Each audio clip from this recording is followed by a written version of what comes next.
옆에 있는 사람에게 이야기합시다. 하나님을 예배하는 우리가 행복합니다. 오늘의 말씀은 예배자의 기업으로 살자라고 하는 말씀입니다. 오늘의 말씀이 이스라엘 12지파 중에서 2지파 반이 모세 시대에 요단강 동편에서 기업을 얻음에 대해서 말씀을 하고 있습니다. 나머지 9지파 반은 여호수아 시대에 요단강 서편에서 기업을 얻었습니다. 여호와 하나님께서 믿음의 조상 아브라함이나 이삭이나 야곱에게 약속하신 땅은 요단강 서편의 땅이었어요. 그럼에도 불구하고 모세 시대에 요단 동편을 기업으로 얻게 하시는 구원 역사에 있어서 여호와께서 모세를 통해서 율법을 주시고 죄를 알게 하시며 순종하여 얻게 하실 이 땅에서의 기업이 있음에 대해서 보여주기도 하는 것입니다. 우리는 이 땅 위에서의 기업을 얻는 것도 필요하지만 여호수아를 통해서 요단 서편에서 얻은 기업과 같이 예수 그리스도 안에서 얻을 영원한 기업이 더욱 중요하다는 사실을 알아야 되겠습니다. 저는 이스라엘 2지파 반이 얻은 요단강 동편에서의 기업을 생각할 때에 여호와의 말씀에 불순종해가지고 에덴 동쪽에 나와서 살게 된 아담을 생각하게 됩니다. 아담은 범죄 후에 에덴 동산에서 쫓겨났어요. 그래가지고 에덴 동쪽에 있는 지역에서 살게 되었어요. 또한 믿음이 없이 욕심의 제사를 드리고 여호와께서 그 제사를 받지 않으시자 도리어 여호와께서 연락하신 아벨의 믿음의 제사나 아벨을 시기해 가지고 이 동생 아벨을 미워하다가 기회를 보고 결국에는 그 동생 아벨을 쳐 죽인 가인이 있는데 그 가인이 역시 쫓겨나 가지고 에덴 동쪽에 노시라고 하는 땅에 가가지고 살게 됩니다. 노시라고 하는 그 의미는 유리하고 방황한다라고 하는 그런 의미인데 이렇게 에덴 동편 쪽으로 노 땅으로 가서 사는 그 가인, 그도 역시 이 에덴 동쪽이니까 그런 생각을 가지게 돼요. 요단 동편이라고 하는 기업이 바로 아담이 살던 에덴 동산, 에덴은 거룩하고 복된 장소잖아요. 그곳에서 쫓겨난 아담, 또 그곳에서 이주해가지고 노 땅에 가서 사는 가인, 그들을 생각하게 한다. 그런 얘기입니다. 미국의 소설가 존 스타인백이 1952년에 쓴 소설이 있습니다. 그것이 에덴의 동쪽이다라고 하는 에덴의 동쪽이라는 그러한 소설을 썼어요. 그것을 아주 유명해지고 그 소설은 영화로 만들어지기도 하고 그랬습니다. 오늘 본문으로 돌아와 가지고 이스라엘 12지파 중에 2지파 반이 어떻게 요단 동편의 기업을 얻게 되었나 하는 것을 보게 됩니다. 그런데 이 요단 동편의 기업을 얻은 사람들은 모두가 다 자신을 장자라고 주장하는 사람들이었어요. 사람들은 첫째 아들을 귀하게 생각하는 경향이 있습니다. 여호와께서도 장자를 귀중하게 보셔요. 아론 대제사장이 있는데 그 대상의 직임은 그 가문의 장자에게로 이어지는 그러한 일이 있게 하셨음을 알 수 있어요. 그런가 하면 율법에서 장자에게는 갑절의 기업을, 재산을 물려주도록 그렇게 말하고 있음도 보게 됩니다. 야곱의 아들들 중에서도 장자들은 조금 자신들을 다르게 생각하는 그러한 경향이 있었어요. 물론 실제로 젊었을 때의 여인들이 그 아이를 낳음으로 인해서 보다 건강하고 탁월하기 때문에 그 장자들이 다른 아들들보다도 더 뭔가 낫다고 생각되는 그러한 면이 있었던 것은 아닐까? 그런 생각도 하게 됩니다. 야곱에게는 아내 되는 네 여인이 있었죠. 그 네 여인은 라헬이라고 하는 그런 여인이 있었고, 그 라헬의 또 몸종이 되는 그러한 비라가 있었고, 또 레아라고 하는 몸종도 있었는데, 레아라고 하는 아내도 있었는데, 물론 그 아내가 제일 처음 아내이긴 했습니다. 이 레아가 있었고, 그 레아의 몸종이었던 실바가 있게 되고, 그래서 야곱에게는 네 여인이 아내와 같이 있게 되는 거예요. 이 네 여인이 경쟁적으로 야곱에게 아들을 낳았는데, 그 중에 빌하는 품행이 안 좋으니까 제외된 여인으로 그렇게 볼 수가 있겠고, 나머지 세 여인을 통해서 낳은 각각의 장자들이 있게 되는 거예요. 근데 레아를 통해서 낳은 아들 중에 장자는 르우벤이었어요.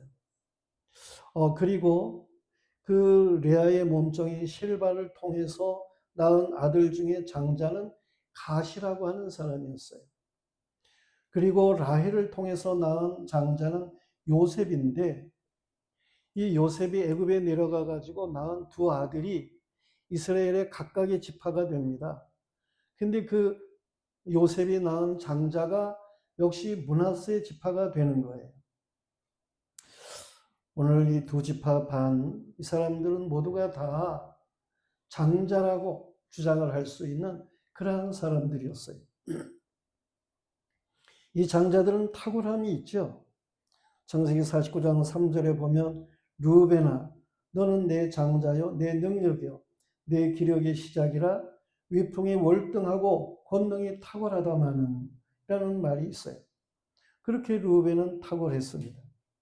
그런가 하면 창세기 49장 19절에 가면 갓에 대한 축복이 있는데, 갓은 군대의 추격을 받으나 도리어 그 뒤를 추격하리라. 그래서 갓이 강한 자가 될 것에 대해서 말씀하고 있음을 또한 보게 됩니다. 창세기 49장 22절에서는 요셉은 무성한 가지, 곧 샘 곁에 무성한 가지라 그 가지가 담을 넘었도다 라고 말하고 있어요. 이처럼 요셉이 크게 복을 받는데 그의 큰아들이 므낫세였다라고 하는 거예요. 이처럼 르벤 지파, 갓 지파, 므낫세 지파는 육체적으로 혹은 세상적 잣대로 장자이었고, 이들은 나름대로 장자권을 주장하는 그런 사람들이었다고 하는 말씀입니다. 오늘 말씀은 위에서 말한 이 두 지파 반이 요단 동편에 얻은 기업에 대해서 말을 하고 있는 거예요.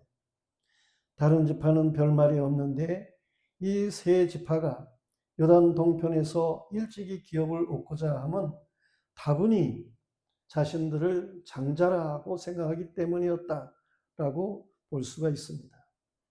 세상 윤리적인 유교에서도 장유유서 그래가지고 장자를만 높이고 귀하게 생각하고 그런 일들이 있습니다.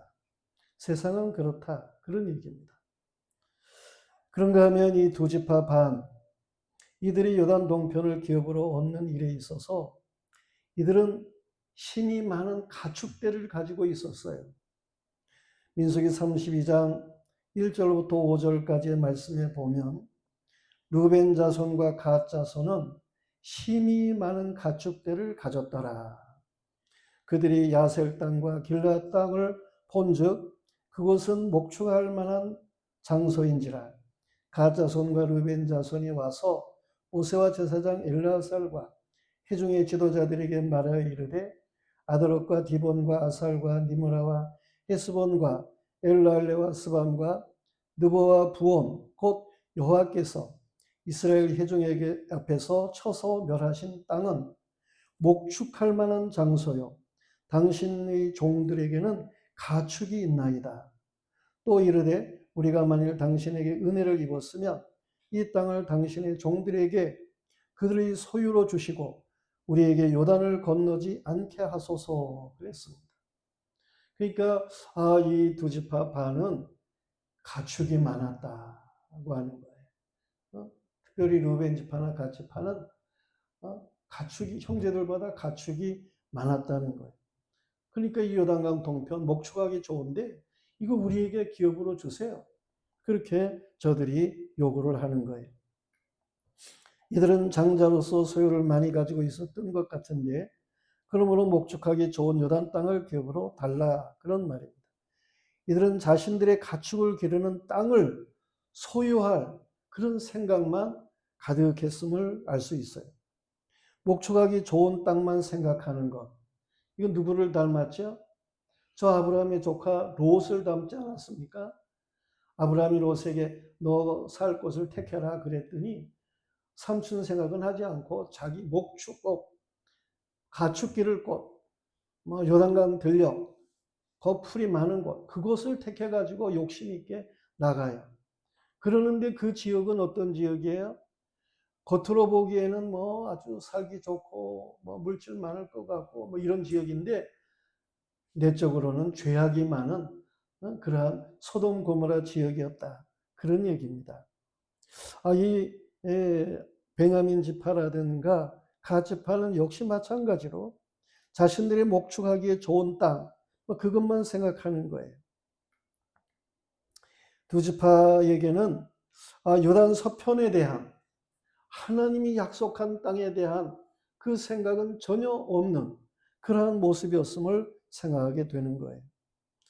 사람이 욕심에 들어가면 그러면 막 그 욕심으로만 끌려가지고 그것에 대한 생각만 하게 되는 그런 경향이 있습니다. 금은방을 터는 도둑들이 욕심에만 사로잡혀가지고 금과 은만 보이지 CCTV가 있어가지고 자신들의 행동이 다 노출된다. 그래가지고 결국은 잡히게 된다. 이런 생각은 전혀 못하는 그러한 일들이 있는 것과 같이 사람이 욕심에 사로잡히면 참으로 어리석어지는 일이에요. 두 지파 반은 여호와의 약속이고 형제들에게 장차 요단 서편 기업을 얻기 위해 많은 고생을 하리라는 등에 대해서는 생각이 없었다. 그런 얘기예요. 르벤 지파와 갓 지파가 기업으로 요구하는 땅은 모두가 함께해서 탈취한 땅인데 이미 얻은 그것을 자기들의 기업으로 정하고 요단 서편으로 가지 아니하면 형제에 대한 의무를 저버리는 행위가 되는데 내몰라라 하는 그러한 모습으로 행하는 것은 참으로 장자답지 못한 그런 모습들이고 그렇죠. 두 지파가 모세에게 나와가지고 요단 동편을 자신들의 기업으로 요구했을 때에 모세가 말을 합니다. 이 나머지 9지파 반이 이제 나가가지고 요단 서편을 기업으로 얻어야 되는데 너희들 가만히 여기 있으면 저 9지파 반은 사기가 떨어질 거 아니냐. 그런 말을 듣게 될 때 비로소 이 두 지파 반이 그러면 우리가 같이 싸워주지요. 먼저 나가서 우리가 싸우겠습니다. 그리고 물론 가축들은 다 이곳에 기업을 얻어서 있게 하고 우리가 나가서 싸우고 그리고 이제 다 이기면 그리고 이제 돌아오겠습니다. 그렇게 말을 해서 모세가 결국은 그 땅을 저들에게 기업으로 주었다라고 하는 것입니다. 그런가 하면 세 번째로 생각할 수 있는 것은 이들은 이 두 지파 반은 힘의 논리가 있었어요. 르벤 지파와 갓 지파에게 기업으로 요단 동편이 주어지자 므낫세 지파는 이 마길의 자손 길앗을 중심해 가지고 저 꼭대기 바산 그 위쪽의 지역을 가서 힘으로 무력으로 거기에 사람들을 다 물리치고 그리고는 이거 우리의 기업으로 주세요. 그렇게 말을 하는 거예요. 그러므로 모세가 길르앗 땅을 이 므낫세의 아들 마길에게 주므로 그것이 므낫세 반지파의 기업이 되는 것입니다. 특별하게 말하고 있지는 않지만서도 이 므낫세의 반지파는 전쟁하는 힘의 논리로 그 땅을 기업으로 얻었다. 그렇게 말할 수가 있는 거예요. 이처럼 요단강 동편의 기업을 얻은 사람들은 뭘 주장해요? 장자라고 하는 걸 주장을 하게 되고, 또 욕심에 이끌려 가지고 그렇게 목축업하는 것에만 마음을 빼앗기며 주장을 하게 되고, 그리고 전쟁의 힘의 논리로 우리가 빼앗았으니까 우리 것 뭐 이렇게 생각하는 그러한 모습으로 저들이 행하게 되는 그러한 일들이었다고 하는 것을 알 수가 있습니다. 오늘 본문에서 요단강 동편의 기업에 대해서 말을 하고 있는데, 이는 모세가 생존할 때에 이스라엘 백성을 모아놓고 준 그러한 기업이었습니다. 성도들이여, 우리는 이 두 지파 반이 요단 동편에서 얻은 땅의 결국을 보아야 되는 거예요. 이 두 지파 반의 결국은 어떠한가 하는 것을 우리는 볼 수 있어야 하는 것입니다. 첫째로 그슬과 마아가 족속을 쫓아내지를 못했습니다. 모세의 영도 아래 요단강 동편을 점령한 중에 진멸하지 못한 족속들이 있었어요. 그들은 그술 족속이에요. 그술이라고 하는 말은 영어로 브릿지, 다리라는 얘기죠. 뭘 연결해주는 그러한 것을 생각하게 하는 그런 의미를 가지고 있어요. 또 마아가 족속을 점령하지를 못했어요. 이 마아갓이라고 하는 그런 의미는 압박이라고 하는 그러한 의미가 있는 것입니다. 이 족속들의 이름은 전부터 내려온 것이겠지만 그 이름의 의미를 성경에서 뭔가 말해주고 있는 그런 뜻이 있어요. 그 지역 이름과 같이 이스라엘 사람들은 요단강 동편에 저 족속들이 계속해서 지켜 내려오는 그런 전통과 같은 것, 그런가 하면 저들의 힘센 압박, 뭐 이러한 것들에 이 이스라엘 사람들이, 이 요단강 동편에 기업을 얻은 사람들이 밀렸다라고 하는 거예요. 저들을 제압하지를 못했다. 그런 얘기입니다. 그러한 일들이 역사 속에 계속해서 내려옵니다. 다윗 시대에도 보면 이 그슬과 마아가 사람들이 여전히 요단강 동편에 살고 있었음을 말해주고 있어요. 어떻게 합니까? 다윗을 배반한 아들 압살롬, 그가 누구냐 하면 저 그술이라고 하는 지역의 왕 달메의 딸이 낳은 아들이었어요. 달메의 딸이 다윗 왕의 아내가 되는 거죠. 사람들은 전례라고 하는 전통을 말하고 따르는 그런 경향이 많습니다. 전통이라고 하는 게 뭐예요? 위로부터 이렇게 계속해서 내려오는, 예전부터 계속해서 내려오는, 뭔가 옛것에서부터 이렇게 끊어지지 않고 내려오는 그러한 전례, 마치 옛날과 오늘을 이어주는 다리와 같은 그런 것들을 생각하게 하는 거예요. 전통이 모두가 다 나쁜 것은 아니겠지만서도 나쁜 선례를 용납하고 그냥 넘어가게 되어가지고 이게 악습처럼 계속되는 전통이 있게 되는 것입니다. 우리는 이러한 악습의 전통을 끊어야 되는 거예요. 조상의 저주를 끊고 살아갈 수 있는 이러한 믿음의 사람들이 되어야 하는 거예요. 이 전통을 따르고 그런 악습에 빠져가지고 살아가게 돼서 계속해서 헤매이는 그런 사람들이 많습니다. 이 천주교와 같은 것이 그 전통을 중요시 여기는데 잘못된 전통을 그대로 중요시 여겨서 그래서 우상을 만들어 놓고 절하는, 우상 숭배하는 그러한 전통에 빠지게 되고 결국은 비기독교화되는 그런 모습을 보여주게 되고 그러는 거예요. 이런 악습의 것들을 버려야 되는 거죠. 그리스도인이라고 하면은 전통이나 전례를 따를 것이 아니라 진리가 무엇이냐 하는 것을 알아야 되는 거예요. 여호와께서 무엇이라고 말씀하시는가 하는 것을 알아야 하는 거예요. 예수라면 어떻게 하셨을까라고 하는 것, 그것을 분명하게 하고 살아갈 수 있어야 되는 것입니다. 예수 그리스도는 빌라도 앞에서 신문을 받을 때에 내 말과 같이 내가 왕이니라, 내가 이를 위하여 태어났으며 이를 위하여 세상에 왔나니 곧 진리에 대하여 증언하려 함이로라. 무릇 진리에 속한 자는 내 음성을 듣느니라 그랬습니다. 이것이 요한복음 18장 37절에 나오는 말씀이에요. 예수 그리스도는 진리에 대해서 증언하셨다니까요. 자신을 말씀하시기를 나는 곧 길이요 진리요 생명이니 나로 말미암은 자는 아버지께로 올 자가 없느니라 말씀하셨어요. 성도들이요, 우리는 요단 동편에 그 그술 사람들이 가졌던 또 마가 사람들이 가졌던 이런 전통과 압박을 하는 이런 것들로부터 승리할 수 있어야 돼요. 근데 그런 것을 요단 동편의 사람들은 이기지를 못하고 그 전통에 눌려서 살게 되고 그 압박에 눌려서 살게 되고 그렇게 형편없는 그러한 모습이 되었다라고 하는 거예요. 그런가 하면 그 요단 동편의 사람들은 어떻습니까? 오늘 읽은 말씀 속에 보면은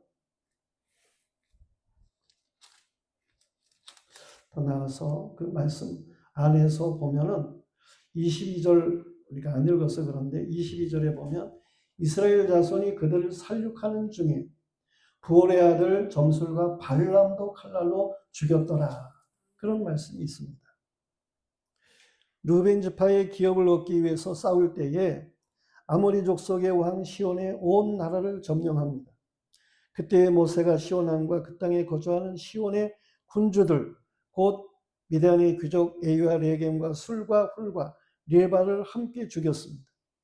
그리고 이스라엘 자손들이 저들을 살육하는 중에 이 부올의 아들 점술과 발람도 칼로 죽였다 그랬습니다.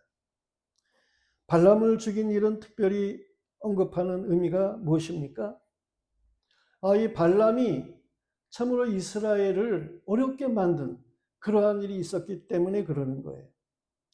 발람으로 인해 가지고 이스라엘 백성이 2만 4천 명이나 죽었습니다.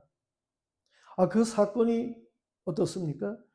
이스라엘 백성이 모압 들녘에 있을 때에 모압 왕이 이스라엘을 저주하기 위해서 이 발람이라고 하는 사람을 초청한 거예요. 이 점술가인데. 그는 여호와의 이름을 들춰내면서 점을 치는 그러한 사람이에요.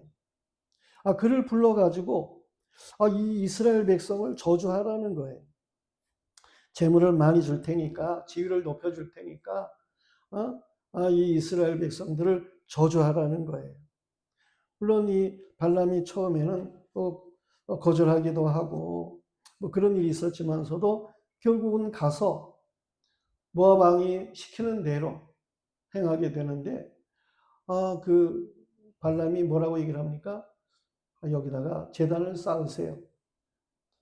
그래 놓고는 제단을 쌓은 그 다른 쪽에 가가지고 하나님께서 강권적으로 이 발람에게 말을 하니까 이 발람이 이스라엘을 도리어 축복하는 그런 말을 하게 되고 그래요. 그러니까 모압 왕 발락이 있다가 화가 나지요. 막 발람에게 당신 이스라엘 저주하라고 데려왔는데 이렇게 그들을 축복해. 그러니까 발람이 여기도 또 다른 제단을 또 쌓으세요. 그래서 또 제단을 쌓았어요. 그러니까 또 이스라엘을 또 축복하게 되고 그러는 거예요. 그래서 또 제단을 쌓게 해요. 그래서 또 제단을 쌓아요. 중요한 것은 그 모압 사람들이 모압 왕이 쌓은 제단, 그 제단은 어떤 제단이었느냐? 이게 바알 우상을 숭상하는 제단이었어요. 이 모압 사람들이 왕이 제단을 쌓으니까 그곳에 와가지고 바알 우상을 섬기는 그런 행위를 하게 되고 바알을 막 부르고 난리를 치는 거예요. 그런데 이 바알 우상은 생산을 중요시 여기는 우상이에요. 그래가지고 이 모압 사람들이 그 바알 우상을 숭상할 때에 그 제단 앞에 나와가지고 생산을 생각하게 하는 음란한 행위들을 행했던 거예요. 그러니까 이 바알 우상은 아주 음란한 우상입니다. 그런데 이스라엘 백성들이 이 모압 사람들이 뭐 제사를 드린다고 그러고 뭐 그러니까 구경을 갔어요. 근데 그렇게 음란한 행위를 보고는 저들에게 마음이 끌려가지고 이 이스라엘 백성이 모압 사람들과 함께 음란한 행위를 행하게 되는 거예요. 그래서 하나님이 진노하셔가지고 이스라엘 백성 2만 4천 명이 죽었다니까요.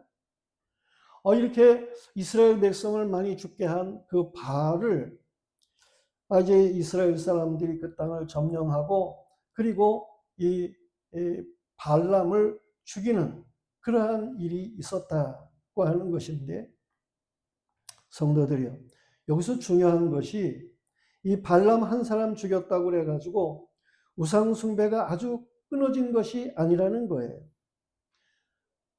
두 지파 반이 얻은 지역은 여전히 우상 숭배가 가득한 그런 지역이었어요. 여호와 하나님 우상 숭배하는 악인과 죄악을 결코 용납하지를 않으십니다. 하나님의 백성은 철저하게 이 우상 숭배의 죄악을 버려야 하고 회개해야 하는 거예요. 변하여 새 사람이 되어야 되는 겁니다. 예수 그리스도 안에서 의롭게 하시는 대속의 은혜를 믿음으로 받고 예수 그리스도 안에서 새 사람이 되어야 되는 거예요. 그런데 예전의 것 그대로 물려받고 우상 숭배하고 죄를 짓는 이러한 모습으로 살아가게 된다고 하면, 그러면 어떻겠어요? 하나님께서 그것을 진노하지 않을 수가 없는 것이죠. 2만 4천 명이 죽은 것은 전에 죽은 것인데, 발람이 죽은 후에도 여전히 그 지역은 우상 숭배가 강한 그러한 지역이었고, 이스라엘 백성들이 그 지역에 기업을 얻어가지고 사는데 쫓아내지 못한 그 족속들, 저들의 영향을 받으면서 이스라엘 백성이 여전히 우상 숭배를 했다, 그런 얘기입니다. 그런가 하면 세 번째로 생각할 수 있는 것은 이 두 지파 반이 얻은 그 기업의 땅이 결국은 어떻게 되느냐 하는 거예요. 결국은 그 이 두 지파 반이 얻은 땅이 없어져 버립니다. 이스라엘 기업에서 사라져 버리는 거예요. 이스라엘 왕정 시대에 나라가 분열됩니다. 나라가 분열되는 것은 그 솔로몬의 아들 르호보암 왕 때에 나라가 나뉘어지게 되죠. 그래서 북쪽 이스라엘 10지파, 남쪽 이스라엘 2지파, 그렇게 남쪽 나라와 북쪽 나라가 나뉘어지게 되는 거예요. 근데 이 요단 동편은 북쪽 이스라엘 10지파에 속하는 겁니다. 그렇게 이제 지나오게 되는데, 북쪽 이스라엘이 아합 왕 때, 아합 그러면 아주 바알 우상 극성스럽게 섬긴 그런 사람이잖아요. 그의 아내 아주 음란한 이세벨이 아내이고 뭐 그렇죠. 극에 달할 정도로다가 참 죄악이 심한 그런 때였어요. 그래서 하나님께서 이 우상 숭배하는 그 나라를, 북쪽 이스라엘을 하나님이 진노하셔요. 그래서 그 이스라엘 북쪽에 있는 아람 나라가 있는데 하사일이라고 하는 사람이 왕이었어요. 그 하사일 왕이 와가지고 진격해 와가지고 그 이스라엘 나라를 심히 괴롭히는 그러한 일이 있습니다. 그런데 그 중에서도 북쪽 10지파 중에서도 이 요단 동편에 있는 2지파 반, 이 2지파 반이 있는 지역을 이 하사엘이 와가지고 거기에 사람들을 막 죽이고 잡아가게 되고 그러한 일들이 있게 되는 거예요. 그런 가운데에 이제 이 이스라엘 영토에서, 북쪽 이스라엘 영토에서 이 2지파 반이 살고 있던 그 지역이 다 완전히 이방인의 땅이 되어버리고 말아요. 그것이 열왕기하서 10장 31절부터 33절에 나오는 말씀입니다. 요단 동쪽 길르앗 온 땅, 곧 갓 사람과 르벤 사람과 므낫세 사람의 땅, 아르논 골짜기에 있는 아로엘에서부터 길르앗과 바산까지를 이스라엘에서 잘라내게 하였다라고 하는 말씀이 있어요. 그 땅은 이스라엘 땅이 아닌 것이 되어버렸다, 그런 얘기입니다. 두 지파 반이 그렇게 장자주장하고 욕심내고 힘으로 얻고 그러한 땅이었는데, 그러한 땅은 이스라엘 지도에서 사라져버리고 만 거예요. 이 세상에 있는 것은 하나님이 심판하시는 마지막 날에는 어떻게 됩니까? 결국은 다 불타버리고 마는 거예요. 이 요단 동편의 기업이라고 하는 것이 바로 그런 기업이다라고 하는 말씀입니다. 우리가 세상적으로 이렇게 마음을 가지고 욕심을 내고 이러한 것들은 결국 마지막 날에는 하나님의 기업에서 제하여지는 거예요. 하나님의 백성 기업에서 제하여져요. 그런 모든 것은 다 불타버리고 마는 거예요.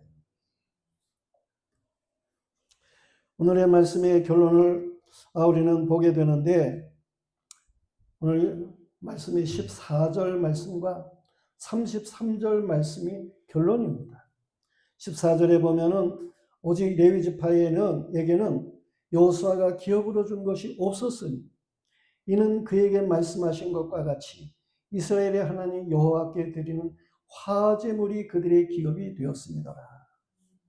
33절 말씀에 보면 오직 레위 지파에게는 모세가 기업으로 주지 아니하였으니 이는 그들에게 말씀하시는 것과 같이 이스라엘의 하나님 여호와께서 그들의 기업이 되심이었더라 그랬습니다.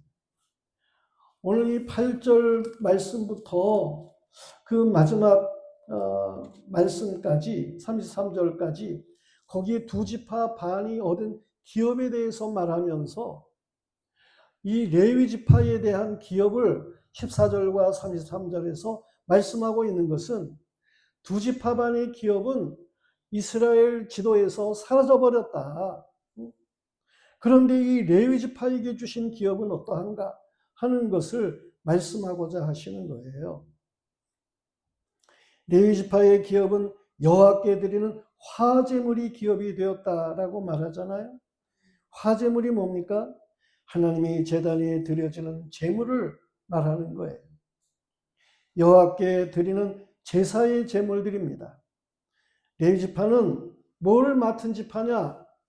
여호와 하나님께 예배드리는 것을 담당한 그러한 지파가 되는 거예요.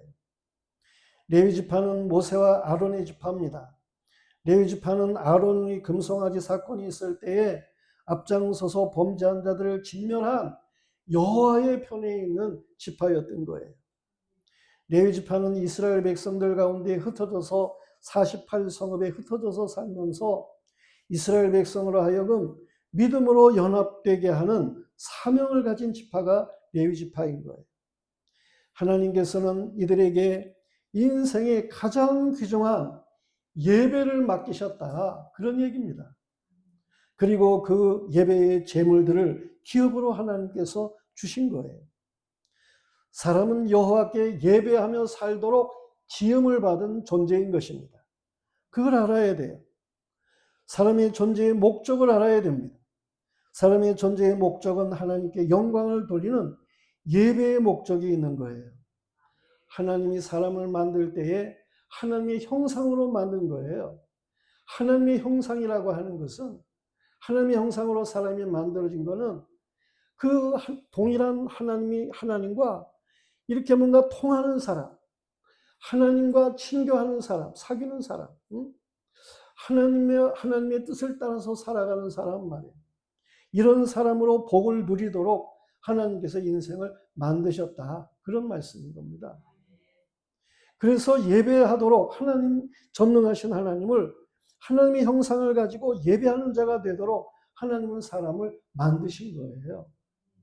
그걸 우리가 분명하게 해야 돼요. 사람의 삶의 목적은 하나님을 영화롭게 하고 그를 영원히 즐거워하는 것입니다. 가든지 머물든지 먹든지 마시든지 무엇을 하든지 하나님의 영광을 위해서 할 수 있는 이런 사람이 되어야 하는 것입니다. 이게 예배의 즐거움이라는 거예요. 모든 것이 하나님이 만드신 것이고 하나님의 것입니다. 사람이 하나님께서 뭘 부족해가지고 우리에게 물질이나 요구하고 그런 분이신 줄 아세요? 예배를 드리자고 그러면 하나님 믿자고 그러면 하나님 앞에 뭘 바쳐야 되는 게 있는 것 같이 그게 짐인 것 같이 생각하는 그런 사람들이 있어요. 하나님 거라니까요. 모든 게 다 하나님 거예요. 하나님이 뭘 없어가지고 우리에게 뭘 요구하시는 분이 아니라니까요. 우리에게 뭐 받기 위해서 예배드리라고 그러는 게 아니에요. 인생이 행복하게 하기 위해서 그래서 하나님이 예배를 드리라고 하는 것이지 하나님이 뭐 없어가지고 요구하는 분인 줄 아세요? 사람은 하나님의 피조물로서 하나님이 주신 것을 감사할 수 있어야 하는 것이고 하나님께 잘못한 것을 용서를 빌며 살아야 하는 거고 하나님의 뜻을 따라서 바르게 살아가야 하는 것입니다. 그러기에 하나님은 믿음으로 예배하는 자를 제일로 귀중하게 여기시는 거예요. 진정한 예배는 영과 진리로 예배하는 것입니다. 믿음의 예배를 드린 첫 번째 사람은 아벨이라는 사람이잖아요. 아벨은 여호와의 말씀을 따라서 예배를 드렸어요. 아벨은 양의 첫 새끼로 피의 제사를 드린 거예요. 아벨의 믿음의 제사는 여호와 하나님이 연락하셨습니다. 받으셨어요. 먼저 아벨을 받으시고 그리고 그 제물을 받으시는 거예요. 히브리서 11장 4절에 믿음으로 아벨은 가인보다 더 나은 제사를 하나님께 드림으로 의로운 자라 하시는 증거를 얻었으니 하나님이 그 예물에 대하여 증언하십니다. 그가 죽었으나 그 믿음으로써 지금도 말하느니라 그랬습니다. 우리는 먼저 하나님 앞에 예배하는 자가 되어야 돼요. 그래서 하나님이 우리에게 보다 더 크신 복을 이미 예배를 통해서 복을 주십니다만 큰 복을 주시고 그러면 복 주신 것을 가지고 또 하나님 앞에 감사하면서 드리면서 살고 그러는 거죠. 성도들이요. 그 어떤 기업보다 예배의 기업을 받는 것이 귀중하고 영원한 줄로 믿으시기를 바랍니다. 예배의 기업. 예배를 통해서 주어지는 그 놀라운 은혜의 기업. 예배를 드림으로 인해서 하나님이 주시는 안식의 기업. 그 평강의 기업. 하나님이 허락하시는 신유의 은혜의 기업 말이에요. 건강하게 하시고 복스럽게 하시는 이런 예배를 통해서 주어지는 기업을 누리면서 살아갈 수 있어야 되는 거예요. 로마서 12장 1절 2절에 보면 그러므로 형제들아 내가 하나님의 모든 자비하심으로 너희를 권하노니 너희 몸을 하나님이 기뻐하시는 거룩한 산 제물로 드리라. 이는 너희의 드릴 영적 예배니라. 너희는 이 세대를 본받지 말고 오직 마음을 새롭게 함으로 변화를 받아 하나님의 선하시고 온전하시고 기뻐하시는 뜻이 무엇인지를 분별하도록 해라. 산 제물로 예배를 드리는 것. 삶이 예배가 되어야 하는 거예요. 중국 연변의 용정이라는 곳에 가면은 윤동주 시인이 생가가 있는데 그의 시비가 거기에 있기도 하고 그렇죠. 윤동주 시인이 생가에 가면 윤동주 시인의 외삼촌인 규암 김약연 선생의 기념비도 있습니다. 김약연 선생은 명동교회를 짓기도 하고 학교를 지어서 수많은 제자들을 길렀습니다. 그는 훌륭한 민족의 지도자였는데 그의 운명의 때에 그의 제자들이 마지막 감동적인 유언을 부탁을 했어요. 마지막으로 뭔가 우리에게 한마디를 해주세요. 그랬을 때에 그는 말하기를 나의 행동이 나의 유언이다. 그렇게 말을 했습니다. 무슨 얘기입니까? 그는 하나님을 섬기는 사람으로 그 삶이 예배가 되는 그런 삶을 산 것. 그 나의 행동이 나의 유언이다. 라고 하는 거예요. 예배의 삶을 살았음을 주장하는 유언인 거죠. 사람들은 그 사람이 살아온 삶과 지금의 장래를 그 삶과 살아온 삶과 지금이 장래를 만드는 거예요. 또한 훌륭하게 살아온 분들의 삶을 기리는 사람들이 저들의 장래를 만드는 것입니다. 우리는 하나님 앞에 예배자의 삶을 살아야 돼요. 그래서 하나님이 주시는 그 풍성한 기업으로서 영육간의 기업으로 참으로 하나님을 더욱 영화롭게 할 수 있는 이런 믿음의 사람들이 되어야 하는 것입니다. 성도들이요. 오늘의 나의 믿음이 후대에 미칠 영향을 생각하고 예배자로 살아가시기를 바랍니다. 오늘의 영적 싸움을 잘 감당하는 산 제물이 되어야 되겠습니다. 우리는 예배의 제물을 기업으로 얻은 레위인처럼 말해 여호와 하나님을 예배하는 자로 주어지는 이 땅에서 또 복이 있고 보다 더 영원한 하나님의 나라의 풍성한 기업을 누리는 이런 복스러운 사람들이 다 되어야 되겠습니다. 예, 그런 의미에서 우리는 예배자입니다. 라고 하는 찬송을 드리겠습니다.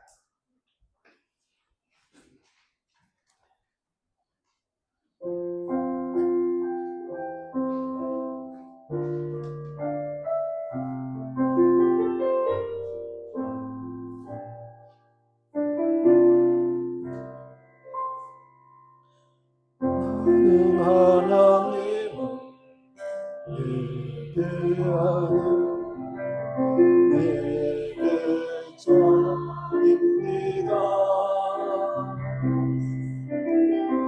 내가 서 있는 어디서나 하나님을 예배합니다. 내 영혼 거룩한 은혜를 향하여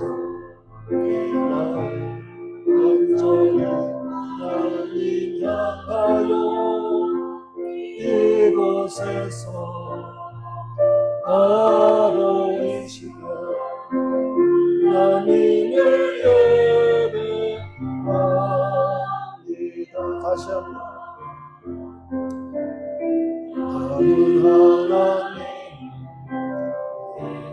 예배하는 예배자입니다. 내가 서 있는 어디서나 하나님을 예배합니다.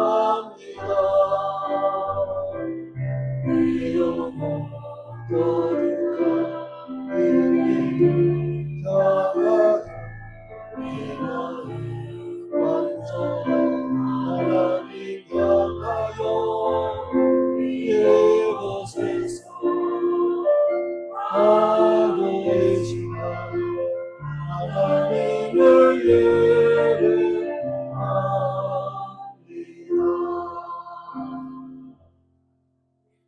예, 윤주리 집사가 이런 내용의 찬송을 더 들으시면 뒤에 소원에 대한 주님 사랑하는 노래를 부르면서 살겠습니다 라고 하는 내용의 가사도 더 첨가되어 있습니다. 예배자 찬송을 여러분도 다시 한번 나중에 들어보시길 바랍니다. 기도하겠습니다. 복의 근원이신 하나님 아버지, 하나님께서 우리를 이 시대에 남은 자가 되게 하시고 하나님 앞에 예배하는 자에게 하심을 감사합니다. 아버지 하나님, 요단 동편의 기업도 필요하다고 생각하겠습니다만 우리가 살아있는 동안에 필요할 수 있을 것이고 그러나 영원한 기업이 있음을 알게 해 주시옵소서. 하나님이 우리에게 말씀하시는 기업은 영원한 기업인 것을, 하늘나라에 변함이 없는 기업인 것을 주여 우리가 잘 알게 하여 주시옵시고 그 영원한 것을 위해서 바르게 살아가게 하여 주옵소서. 이 땅에 것 얻어도 영원한 것 없으면 아무것도 아닙니다. 아버지 하나님이시여 모두에게 하나님을 기뻐하며 예배하기에 주어지는 영원한 기업이 풍성하게 하여 주시옵소서. 예수님 이름 받들어 기도드려옵나이다.